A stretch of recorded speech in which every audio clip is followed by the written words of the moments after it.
Friends, welcome back to my channel శ్రీకాకుళంలో రాయలసీమ రుచులు. Friends, ఈరోజు వీడియోలో ఇంట్లోనే రెస్టారెంట్ స్టైల్ చికెన్ కర్రీ ఎలా చేసుకోవాలో ఈజీగా అండ్ సింపుల్గా ఎలా చేసుకోవాలో చూసేద్దాం రండి. ముందుగా చికెన్ను బాగా కడుక్కొని తీసుకోవాలి. అందులోకి మీ టేస్ట్కు సరిపడా ఉప్పు, పసుపు, కారం వేసుకొని బాగా ఉప్పు, పసుపు, కారం అన్నింటికి ముక్కలన్నింటికి పట్టేలాగా కలుపుకోవాలి. దీన్ని కొద్దిసేపు మూత వేసి పక్కన పెట్టుకోవాలి. ఇప్పుడు స్టవ్ ఆన్ చేసుకొని ఒక కడాయి పెట్టుకొని అది కొద్దిగా వేడయ్యాక అందులోకి నూనె పోసుకోవాలి. ఫ్రెండ్స్, మీరు నా ఛానల్ను ఫస్ట్ టైం చూస్తున్నట్లయితే ప్లీజ్ సబ్స్క్రైబ్ చేసుకోండి. సబ్స్క్రైబ్ చేసుకున్న వాళ్ళు చూసి అలా వెళ్ళిపోతున్నారు, అలానే వెళ్ళకండి. ప్లీజ్ ఒక లైక్ ఇచ్చి వెళ్ళండి. ఆయిల్ వేడయ్యాక అందులోకి కట్ చేసి పెట్టుకున్న ఆనియన్ ముక్కలు వేయాలి.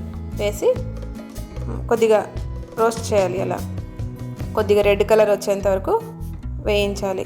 కొద్దిగా రెడ్ కలర్ వచ్చిన తర్వాత అందులోకి మెంతి కూర వేసుకొని అది కూడా పచ్చివాసన పోయే వరకు రోస్ట్ చేయాలి.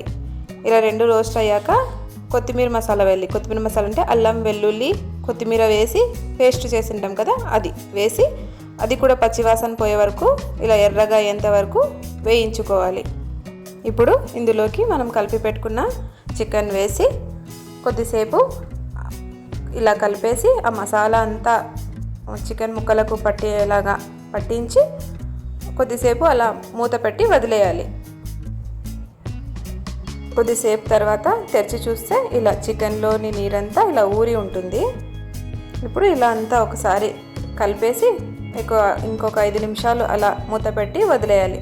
తర్వాత తెరిచి చూస్తే చికెన్లో నీరంతా ఊరి ఉంటుంది. ఇప్పుడు అందులోకి కట్ చేసి పెట్టుకున్న టమాటా ముక్కలు, ముందుగానే పొడి చేసి పెట్టుకున్న కొబ్బరి పొడి చేసి పెట్టుకుంటాం కదండి, అది. కొబ్బరి ఇష్టం లేని వాళ్ళు స్కిప్ చేసేయచ్చు, ఇష్టం ఉంటే వేసుకోవచ్చు, లేకుంటే లేదు. ఈ కొబ్బరి పొడి వేసి ఒకసారి అంతా కలిపేసుకొని టమాటా సాఫ్ట్ అయ్యేంత వరకు అలానే వదిలేయాలి.